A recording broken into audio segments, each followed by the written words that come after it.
we're live. Welcome back, gents. Welcome back. More and more, this is starting to feel like a refuge. Like, it's been a busy day for all of us. And I was telling you guys, coming here, I felt nice. I'd be able to be with the boys and talk about music stuff. Yeah, you're right. I actually like this time slot. This is good. You know, you can't, like, after it's a Monday evening and you got a day of work under the belt. Yeah. Tough day actually today. Things were busy, but yeah, no, it's nice coming in and, as you say, like a bit of a refuge. Yeah.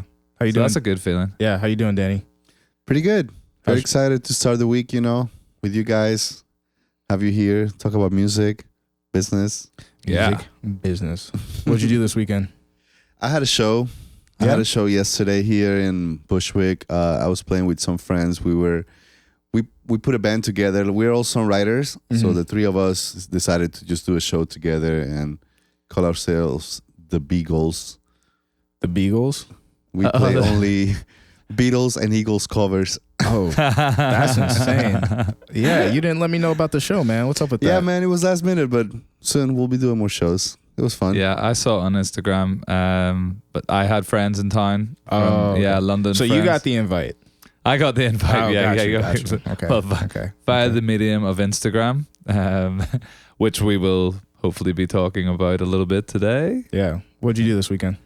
I had friends in town. I had a bunch of friends over from London. They were like visiting, and they've all got kids, and so they were kind of like on a boys, like they got a pass to come over to New York. They've had it booked since 2019. Oh man, can you believe that? Wow. That's crazy. 2019 they booked it, and then it got moved because of the pandemic. I wonder why.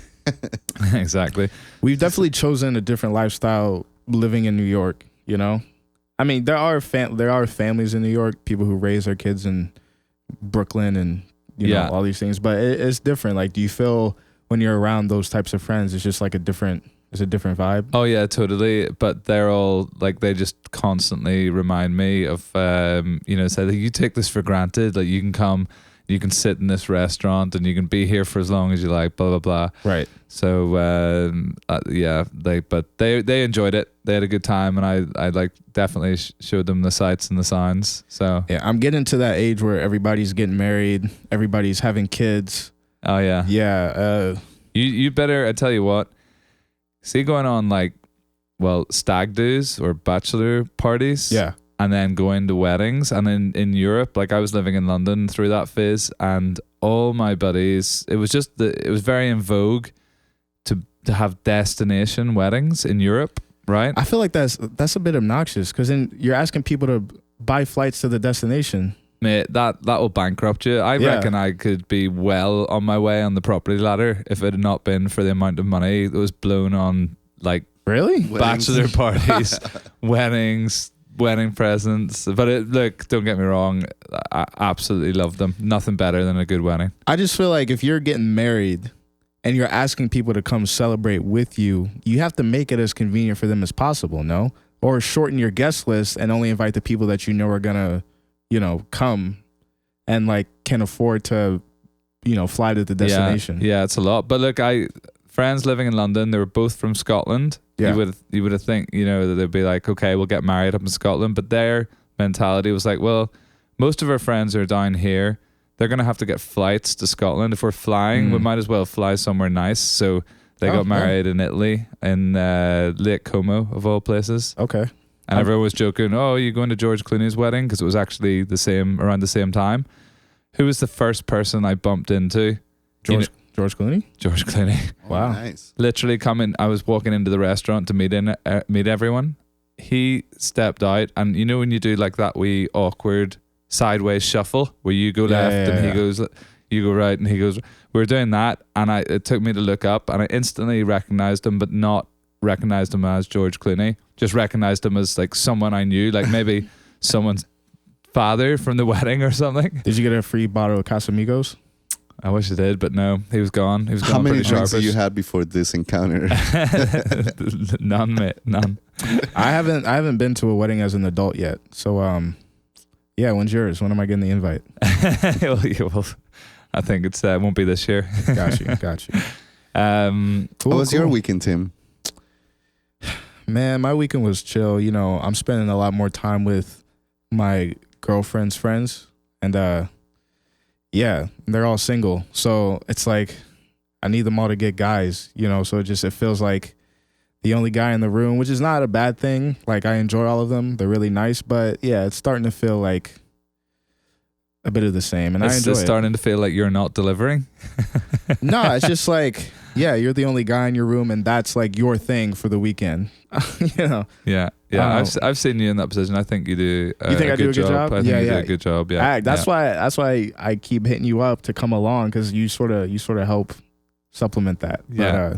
Yeah. So, well, anyway, look, why don't we talk about anything we saw, something good, topical in the industry this week. There's a couple of things to touch on, I think, be worth mentioning. The first thing that I saw headline-wise, Netflix losing a lot of subscribers. I think it's their first loss of subscribers for the past decade, down 200,000 subscribers in Q1 of 2022, and even more startling for me, they're forecast to lose another 2 million in Q2. When you say lose, does that mean like they are not getting the amount of subscribers that they projected, or literally 200,000 people left the platform? People's leaving the platform. Yeah. There's so many other platforms going on now. There's so much content happening with, like, Amazon Prime and HBO and Disney and all these other platforms that YouTube TV. Netflix is just trying to catch up, and by raising the prices, they didn't make a lot of people happy, you know? Yeah, it could be a combo of a lot of things. Like, they're raising their prices, and then for the longest time, they never had an ad-supported subscription plan. So, which a lot of the other ones have, like Hulu definitely has that, for example. But for some reason, they were adamantly against having that subscription model for a long time. And I think as part of, like, to mitigate the loss, they're probably going to add that.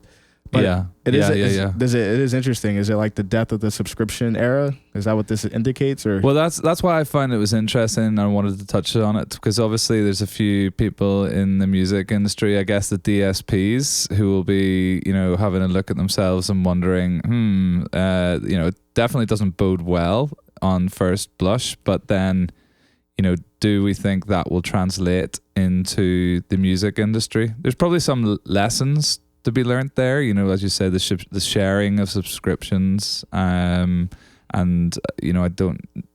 There's probably more that could be done there to police that, and I think they will introduce that.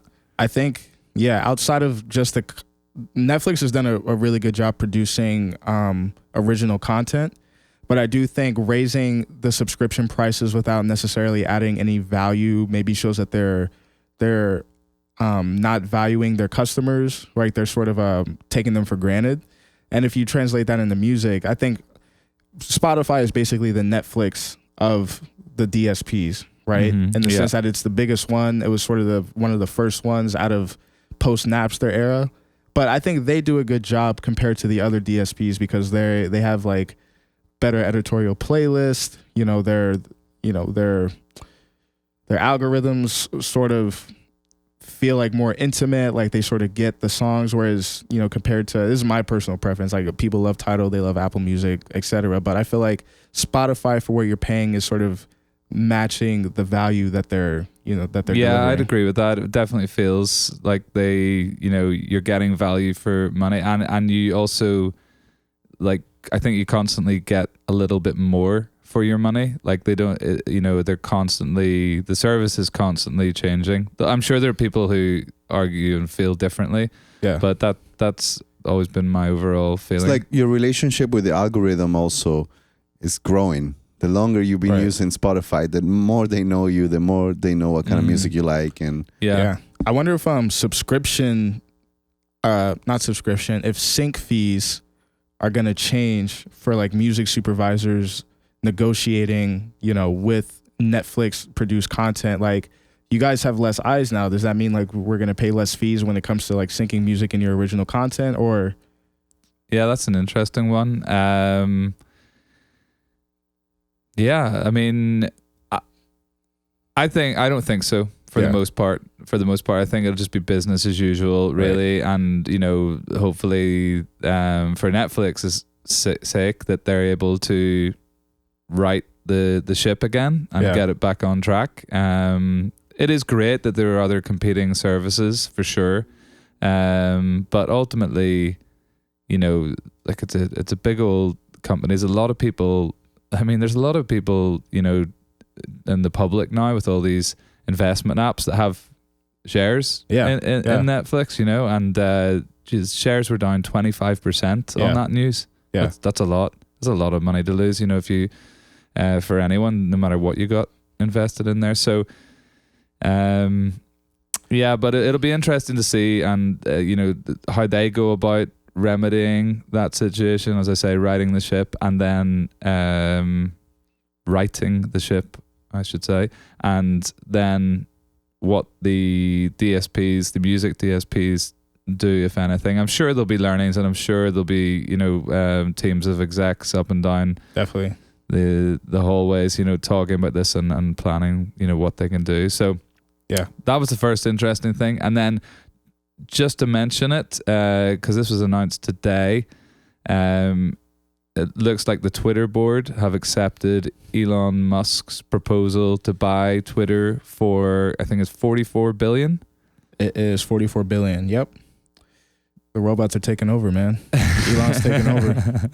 Controversial figure for sure. But tying this back to music, I guess his whole thing is about censoring Twitter, about making it so like you can actually have public discourse. Uncensored, he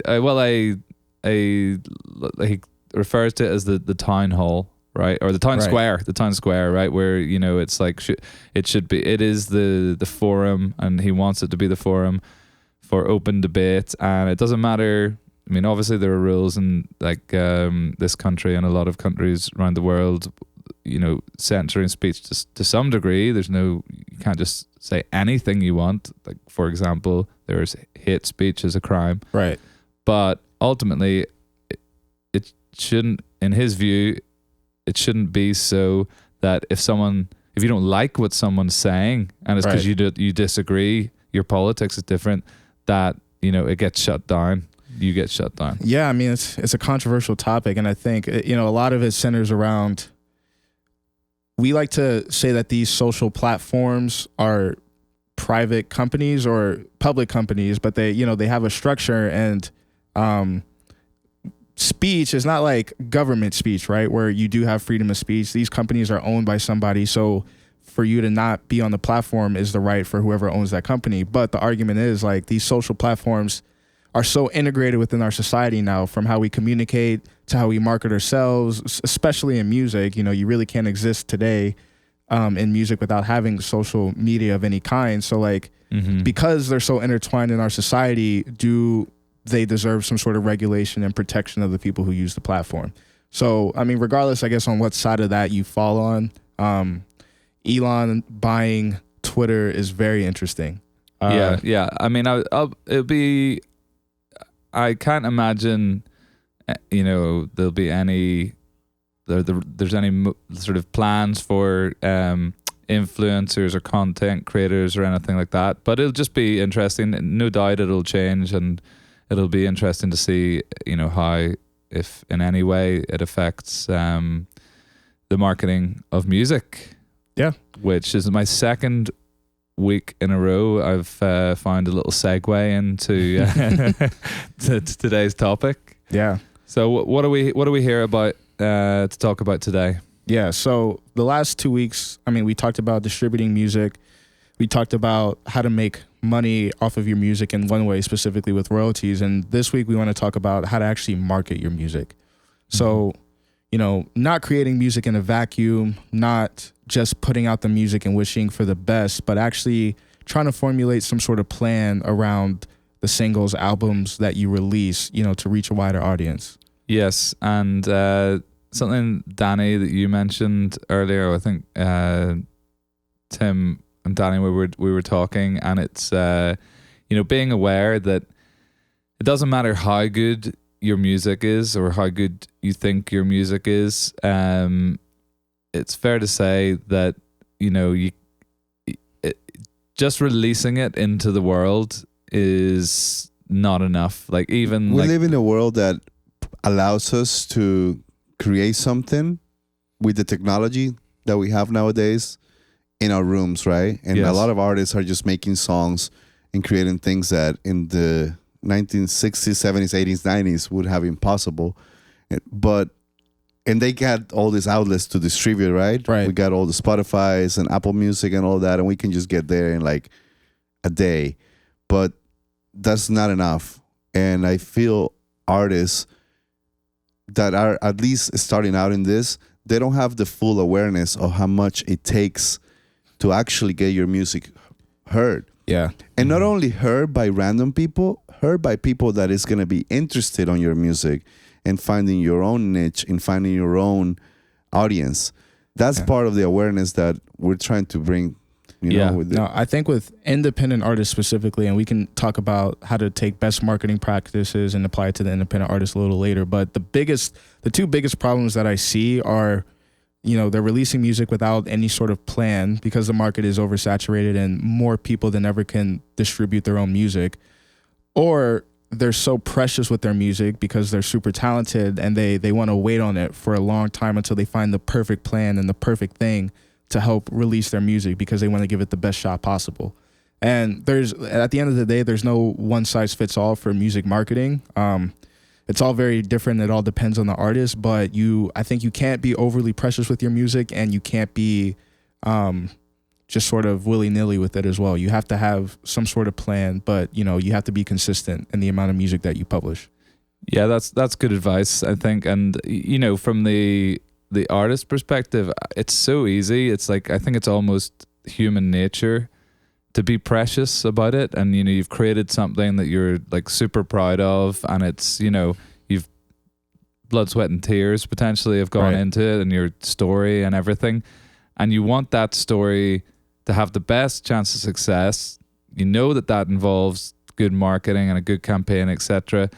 So it's so easy to, you know, from a human nature perspective, to see how you might like be super precious about that and be waiting for the right time and, you know, like the right team around you, etc. And I think there are many experienced artists and who've done it, you know, themselves, that will tell you that, you know, you just can't rely on that. You can't be too precious. You need to get the music out there. 100%.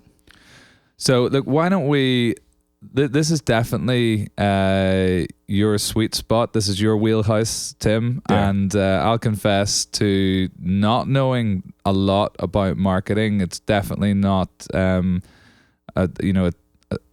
area of the business that I'm immersed in a day-to-day basis. I have to be aware of it. And of course, working in a record label, of course, like I'm surrounded by the initiatives that are going on, etc. However, you know, this is your bread and butter. Yeah, I mean, at the end of the day, music marketing isn't an exact science. It's not like we're talking about royalties, right, where there are clear definitions and, you know, basically the same thing applies. Music marketing pretty much changes like every 2 years, and it changes in the digital space. As music is distributed differently, the marketing changes as well. But I think I could start with talking about the different marketing related departments at a record label, and you know, sort of frame it like that. Yeah. And I think it's fair to say that, you know, in a record label, like a lot of people even talk about them and describe them as marketing companies, right? 100%. Now they facilitate the creation of music and you know, the development of artists' careers, but you can think of them as essentially as, you know, the marketing companies of music. 100%. And I think it's like useful to bear that in mind. So tell us a little about the different marketing departments, or the you know, like what goes on inside the record label from that standpoint. Yeah. So every label is structured differently, especially independent labels, because they might not have all of these departments, or a lot of people are wearing multiple hats these days. You find a lot of people have to justify their jobs because things in marketing are so integrated today. But in general, you have your general marketing department, you have radio promotion, digital marketing, which are probably your main ones, and then you have sales, and then A&R I think plays a big part in marketing as well. But we can save that for another day. Yeah, I would say like in a lot of different industries, sales and marketing they've got to be closely coordinated. Yeah. Sales probably sits outside as its own separate department, but certainly works very closely with marketing, and that just makes total sense. If you've got a big marketing campaign on, like, the sales guy's got to know about that to help maximize it and get right. Whatever it might be back in, like, talk about physical, it's getting like racks in the stores, Yeah. etc. Yeah. What does that mean from a digital standpoint? So music is unique in that the distribution of it changes the way that it's marketed. So in the digital space, because we're focused on streaming today, you have to change your marketing plans that includes different markets around the world. So, and the way that it changes is you're going from regional based marketing to global marketing campaigns. And you're working in tandem with press as well, but you're working with digital marketers and product managers who are specifically responsible for liaising between international markets and the domestic markets. And you're sort of, a good marketing plan is sort of taking that all into account and utilizing the digital space as much as possible. Okay. Yeah. That is actually an interesting point, because I think with the digital world, social media, etc., like, everything is instantly available in all the territories across the world, right? The concept of like a staggered release, etc. It's probably relevant to some artists, and especially when they're doing physical and they're going to be going on tour, etc. But when you're living in a world where there's clips, teasers, photographs, everything that is on social media, and it's not dropped by like time zone, it's dropped all over the world instantly. Yeah. So I want to define a couple of things really quick before we get too deep. So those different departments in a label have different functions. So why don't we talk a little about those? That'd be good to. Yeah. So radio promotion, it's pretty self-explanatory. You have a department that's dedicated towards promoting your music on the radio. They have relationships with different radio entities, different DJs across the country. So that is still, I would argue, very regional. Particularly in hip hop in the urban space, something that works on East Coast radio might not necessarily work in West Coast radio. So you have people who that's 100% their jobs, and they're dedicated towards gathering good research from a record and promoting it across the country on different platforms, whether it be urban, adult contemporary, etc. So that's the radio promotion department. Then you have the general marketing department, who's responsible for creating the campaigns. And a good marketing plan, you're advocating for your artist within the building. So you might have a concept of how to market this artist. So you talk with your radio promotion department, you talk with your digital marketing campaign, you talk with the press person, you're having conversations with your A&R about the artistic vision of the record. And you're definitely very close with your sales team when it comes to pitching the record on the digital streaming platforms, etc. So, at the end of the day, for me, it's always ideal to have the marketing plan from ground zero. And this doesn't happen a lot, unfortunately, but a lot of the times what ends up happening is you're chasing the record from a marketing standpoint after the record has already been made. So ideally, the plan is more collaborative. Artists get signed, we sit down with them and we say, hey, what is your vision for this record? Who are you speaking to? What is your audience? What are you trying to communicate with this music? And you take that all into account when it comes to actually marketing the record. Yeah, that sounds super like logical, I guess. Yeah. You know, like if you were, you know, if you had a team and you were trying to sell as many records, stream as many streams as possible, Yeah. right? And it was almost like a kind of like project. That's how you would logically go about it. I can see that. I'd be curious to know, you know, like how many people would actually buy into that, right? Because from it, like you're creating a record, a lot of the stuff happens, you know, the songwriting process has happened well in advance, right? Possibly, you know. Yeah, I mean, it's hard. It's hard because you have artists and managers who have, you know, a different outlook about where they want their careers to go. And it's a negative. Sometimes it's negative when you have too much label participation, to be honest, because I may pitch something that's extremely corny or, you know, not related to, you know, what the artist wants to do. And they have a right to say, no, we're not doing that, you know, but it's a collaborative effort.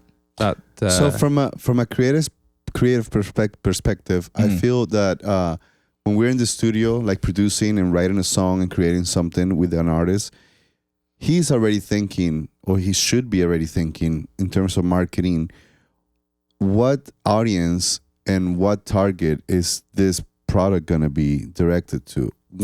Based on their own truth and what they're trying to express and what they're trying to say, they should also be thinking, how can you maximize your ideas to connect with that specific audience that you want, and eventually translate it into a whole marketing campaign. So making decisions as like what kind of sounds you're using and how you build your own brand on the way you look and the way you create your own content. And a lot of times artists think that somebody else is going to make those decisions for them. Right. But you as an artist have the responsibility to really find out who you are and what you're trying to stand for, you know? And at the end of the day, what I've found is there are artists who are very good at social media and artists who aren't. And it's super difficult to take an artist who doesn't know how to market themselves as an artist on social media and make them into, you know, somebody who's creating TikToks every day and is engaging with their fans on Triller and Instagram and Twitter, you know, versus somebody who just gets it and is able to do that automatically. Totally. I think, and this is an interesting point, like it occurs to me that there is a difference between marketing yourself as an artist and marketing your music. The product, yes. Right? And I think a lot of people would naturally, you know, they want their music to be out there and they kind of want it to be marketed. Maybe they're reluctant to do it themselves. You know, there's a sort of, you know, there's a lot of people who don't necessarily enjoy, you know, putting their music out there and promoting their own music. It almost feels like, you know, they're naturally more humble than that, let's say, and it doesn't come as naturally to them. Yeah. But I think those artists still, they want their music to be out there, but then you also got to market yourself as an artist. Yeah. And I think that kind of touches on what I wanted to talk about digital marketing a little bit more specifically, because it touches on that very thing. So, you know, at a label, digital marketing, there's a lot of like just the regular maintenance things, like creating smart links so people have access to different platforms via one link. There's claiming videos. There's verifying artists on the different social platforms. But they also have these relationships with the different social media platforms to where they've developed best practices for you as an artist. So they create whole digital marketing campaigns when it comes to teasing your records, influencer marketing, which is very important, and have relationships with various outlets that exist on social media that can, you know, help you promote your music. Sure. Let me just stop you. Yeah. What I've heard this, especially in relation to TikTok. Yeah. What is teasing a record? So teasing a record is taking a clip of a record that's not out yet and, you know, using it as a sound on your personal TikTok or promoting it on influencers' TikTok pages. So that's what we call influencer marketing. Okay, that makes sense. Yeah, so when you're teasing a record, the point of it is, you know, you're creating awareness for a record or a music video that you're about to put out. You can sort of potentially drive up pre-saves by teasing the record. You can get real-time feedback from your audience by teasing a record, whether they like it or not. You know, should I put this out? etc. Okay. That's what teasing does, and it's very important. So that's a good answer, and that helps it explain. I think, Danny, we've had a conversation in the past about this, where the TikTok is being used by artists to tease a record, or like that they haven't even written yet. What I see happening now with social media is that artists have now access to these huge audiences that are not waiting for you to put out an album and a whole thing. They just want to see you doing something. So if you're constantly putting out content, people notices you. And what I've noticed is that a lot of artists are simply just coming up with songs like in a day, like a 1-minute song, and they start putting stuff like that on TikTok and being recognized by those things. And then from there they go into the whole thing. It's like, okay, let's release it, let's put a video out, let's try to, but it's also about consistency. A lot of times this viral hits don't happen too often, but they do happen when you put out a lot of things often. Right. Yeah. And I think that's a good point, and I think it's very well known, at least at this point, amongst music marketers. You can break a song on TikTok, but you cannot break an artist. Yes. And I challenge you guys, if you go look at any viral song on TikTok that's not made by like an already famous artist, you go to their streams and it'll be like 100 million streams for that one song, but then you look at the rest of their songs and it's like 50,000, 30,000, 100,000, because trying to convince fans to, be a customer for life, it takes a long time. Yeah. And, that's kind of where traditional music marketing and digital marketing go hand in hand, because, when you're not teasing a record, what is your personality like, when you post for the rest of the time? I feel like a lot of fans want to feel like they're your friend and they want to participate in the lifestyle that you do. So at the end of the day, if you have like an entertaining social media platform already and then you start to tease music, then that's all the better for you. And I think, this goes into artist development a little bit, but it's also traditional marketing. Like, you have to work on your live performances, work on like getting out there and connecting with people, like actually, instead of just sort of doing it online, because a lot of people, they can stream a lot of records, but they can't sell tickets. And that's like a completely different thing. Once you're actually able to put ass to seats, that's when you're kind of transitioning from like a developing artist to somebody whose fan base is more loyal, that you can count on for years. That customer relationship management lasts more than just the 1-minute TikTok sound. It lasts for years. Yeah, and I think it's quite interesting to hear about that, because I think, from the outside looking in, it's quite genre specific, as who's good at what and who's not so good at, like, typically, like, some of the artists that I would follow and listen to, they are out there performing, from day dot, and they're good at the live show. They're crafted their trade as musicians and been able to perform live, but maybe the whole social media thing doesn't come as naturally to them. But it's really, I think one of the key things is you can't just ignore it. You can't ignore one or the other. You have to be doing both. And I would say for those sorts of artists who struggle, like, what's the advice for them? One thing I've seen is that people who had no real social media presence and then realized they had to do something about it. I've seen success there where, like, they've got a social media presence, but they haven't sold out. Like, it's in their own voice, and it's in keeping with their style and integrity. There's absolutely times where teasing a record and doing the TikTok things backfires, because if it's not genuine, your fans can see that.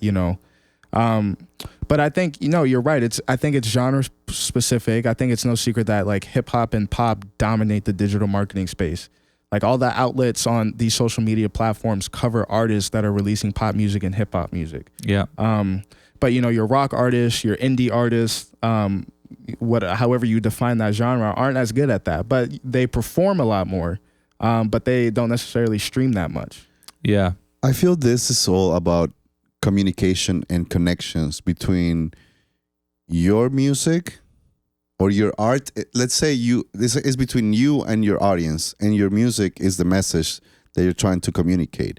So if you are in a live show, you go to an open mic, you get a microphone, you get speakers, you play your song, people will hear you and they will react to it, right? Right. But we live in a digital world now, and you have access to millions and millions and millions of people that could hear your stuff if your message is clear enough, and you're also targeting your message to people interested in this kind of stuff. Because let's be honest, not everybody likes all kinds of music. Right. Those millions and millions of people that we're talking about, they're all different, they're all unique.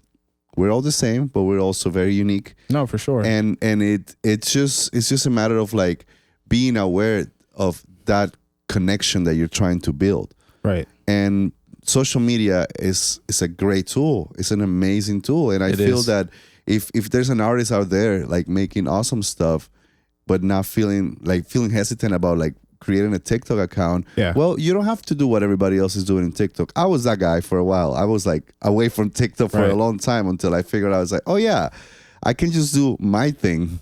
Yeah. And try to be myself. Yeah, that's it. It's about, and it's the best way to connect anyway. Well, I think to answer your question earlier, you asked me like, what do you do with artists who aren't good on social media? I mean, it's tough, man. Like, I think you have to, as an artist, unfortunately, you can't just create art in a vacuum. You also have to be an entrepreneur. You are a business. You have to market 100%. Yourself. You know, it's not like, I mean, that's with every industry though. If you want to own your own company, you either do it by word of mouth in your town, whatever service you provide, or you market yourself online. Like, and music is a global market, like we discussed. So, and the resources are out there, man. Yeah, we're not talking about anything new. It's like there's. I think no, you're right. I think music marketing is dummy proof at this point. All of the places where you can release music have tools for you, best practices, like put links everywhere. Always have visuals for whatever, you know, records that you're releasing. Use YouTube Shorts, use TikTok, use Instagram Reels. Like, you know, if you are in the pop urban space, maybe you create like short little 1-minute TikToks. If that's not your vibe, maybe you do covers every day, you know, or maybe, you know, and I'm also a fan of not reinventing the wheel. I think everybody has an influence, right? Or everybody has somebody that they look up to, especially in music. So if you have an artist that you really admire, see what they did in their careers and how they're connected, and how they connected, how they're connecting with totally. Because I think, like, you know, going back to what I was saying, you know, you might be put off by some of the stuff that's going on social media and just say like, that's not me. But like, you know, it doesn't have to be you. You know, just find what works for you, and there'll be receptive fans out there that get it and get you and actually want that, because most people want their artist to be authentic. You know, and that's what I look for. And so yeah, I mean, you've maybe answered a lot of it just in that there's some good you know, advice that you covered there. But here's a question. If I am a artist, you know, getting started, looking to do things for myself, you know, we've talked about, you know, in previous episodes that if you're investing in yourself as a business, right, you got to invest in many different ways, and part of that is some financial advice. Okay. Yes. Or investment, sorry. And I guess, you know, not everyone has lots of cash, but hopefully there's going to be some sort of, they're willing to, you know, back themselves and put in some sort of cash. They've got a job saved up, whatever it might be. So the question is, if I'm looking just to get started, I don't have loads of money, like what are the things that I should be doing to market my music? You know, I'm putting it out through one of the distribution partners, the independent distribution partners that we talked about. What should I be doing in the build up to releasing my music and surrounding that release? That's a great question. That's a big question. No. Yeah. There's so many things that, in my opinion, like I've seen it happening, and I see how useful they are. I feel, number one, regardless of how much money you have, you should be creating content. A lot of it. And if it's too much for you to do, find somebody who can help you create the content. Yeah, and you create don't, a team. Work with a. And that would be my number one answer to what you just said. I think if it's too much for you to do yourself, then you need to find a team. And it might not be necessarily a professional that you have to pay a lot of money to. It could just be somebody that you're friends with that believes in your music as much as you do. Yes. And they're also building their own brand. Like I know photographers, videographers, even marketing people that I work with, and we're all collaborating all the time because they're trying to promote their brand and their services and how they do their thing as filmmakers, for example. And then they want artists that are doing good music so they can help also promote their services. So it's as long as you have the awareness of this is something that is gonna give value to everybody, right? You can create that kind of connection and build those teams and build those relationships without having any money. Yeah. But I would say like for the checklist, I think number one, well, not number one, but artwork. Yeah. For whatever you're releasing, get somebody who can, create a graphic for you or do it yourself. Every time you release a single, have a visual component. So a music video, a short animated clip that you can loop over and over again and put it on YouTube if that's cheaper. But definitely you need to have a visual component for every release that you have. I think that's super crucial. Teasing the record. So building anticipation requires, you to actually build anticipation. So if you have 2 weeks between, when you put it on the DSP and when your album drops, or when your single drops, start teasing the record then. Make different dances if that's your thing. Maybe it's just you playing the record in the studio. Maybe it's you syncing it with something fun that you're doing. But actually tease the record. Yeah. I think spending a bit of money on ads is important too. So, on Instagram and on Facebook, you can curate or like you can set different like ads to target a specific audience, whether it be age, whether it be gender, regional. I think you can do that, and that doesn't. You can. I mean, you can spend as much money as you want doing that. Yeah, and we could go a lot into that. I have done some like initial top level marketing courses, and I think the number one thing that I took away from it, having not known anything about marketing really, is the power that the digital era and the internet gives us to target your consumer. That's the important thing, right? And at some level, they talk about funneling, etc. Right. And you could do a whole marketing course on this stuff. But I 100%. think that's the power of having all this data available. That was and it's in near enough real time, right? So that's I think a powerful tool that people can use. I have a question for you, Tim. Yeah. When we're talking about content and we're talking about doing ads and doing marketing strategies, right? How important is it to actually plan it out in terms of like steps and schedule, dates, budget? Like, how do you do it in a label, but how do you translate that into a independent world? In a label, if it's a single, you write a marketing plan, you figure out what your budget is, and you execute. I think planning is super important, and planning doesn't necessarily have to mean forced or corny, but you have an idea of what you're going to do before you do it. And again, that's sort of the idea of not chasing the marketing after the fact, but having a plan and figuring out how much money you want to spend. What are your visuals going to look like? What are some, if not editorial playlists, what are some like, independent playlists that you can hit? Like create a list. Like if you're making indie soul country funk music, then find playlists that, that target that specific audience that are, they're playlists that me and you can make that have thousands of listeners out there on Spotify, Tidal, etc. So write a list of all of those playlists. On the independent press side, if you don't have money to pay a press person, find the outlets that you like to go to. Because there's a lot of independent, music blogs and publications out there that love or, looking for new good music to post. There's also a lot of like email lists and things like that you can tap into, and that will help you create those connections. Yeah, MailChimp. I mean, that's a whole thing too. Having your own email list as an artist, so like every time you put out new music, it's like a direct to consumer way to market.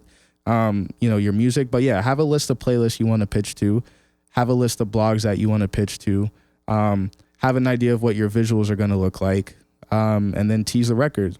And then, influencer marketing, we touched briefly on that, but there are micro influencers out there who don't charge that much to promote your music. So if you have a favorite TikTok dancer or like a magician on TikTok that's really cool, maybe they're in like the 100 to 200,000 follower range, see how much they charge, and then see if you can promote your music on their page, and have a list of those as well.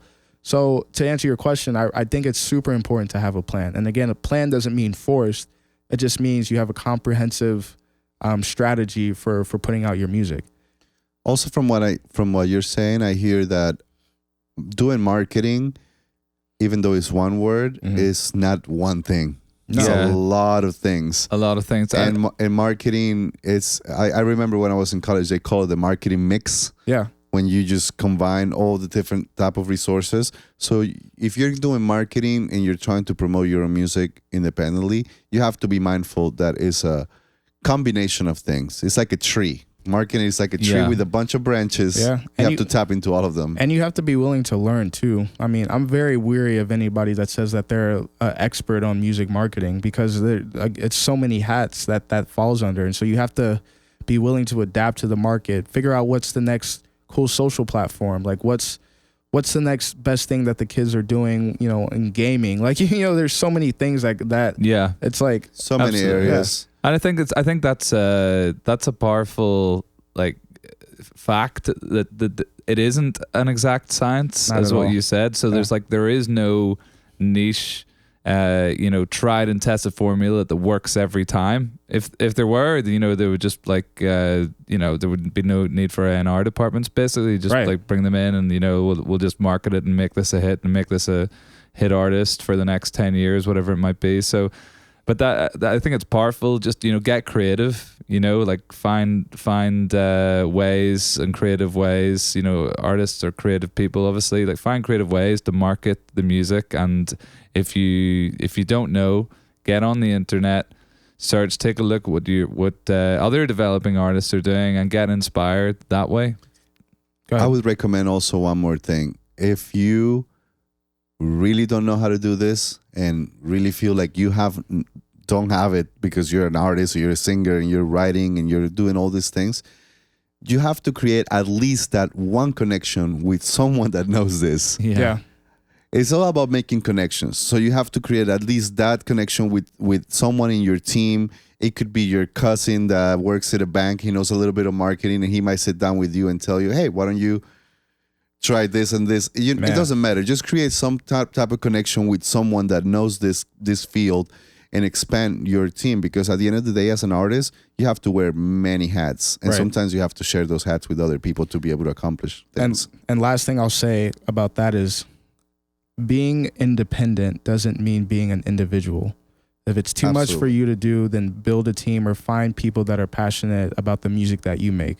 Because if you can't find one or two people that are passionate enough to help you out in your career, how are you going to find a whole audience? It's very hard. That's true. Those people exist, and music is that powerful tool that when you do find those fans and they recognize that talent and they recognize what you're trying to do, I find that I'm never surprised by people's generosity when it comes to helping out artists, because I know how I feel when I come across an artist that I see and I it's in my wheelhouse, and it's I want to do everything I can to help them, and I want to see that person succeed. Yeah. So if you've got that gift and you're going to succeed, you will find those people. And also the fruits of that is something that you can share eventually. When you're growing and your art is growing, your team is also going to grow, and everybody involved is going to be